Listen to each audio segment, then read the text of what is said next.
Assalamualaikum, semua bertemu lagi bersama Mak Cik Kia. Pedulikan bunyi ayam tu. Hahaha. Mak Cik Kia sebenarnya tak tahu nak cakap apa.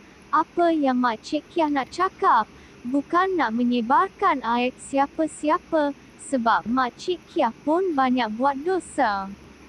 Video yang Mak Cik Kia nak tunjukkan ni cuma nak fokus kepada wajah pendakwa ini sahaja. Yang ada penampakan lesung batu atau pisang Mak Cik Kia dah potong, cuma Mak Cik Kia ambil bahagian wajah sahaja.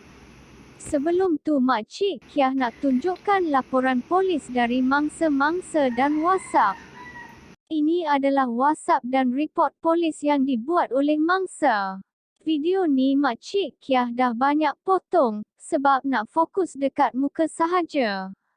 Video ni memang tak ada suara ya. Cuba tengok kedudukan tahi lalat, adakah memang deepfake. Video ini panjang sebenarnya, tapi banyak lesung batu, jadi terpaksa potong.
Sebenarnya Mak Cik Kia dapat beberapa video lagi.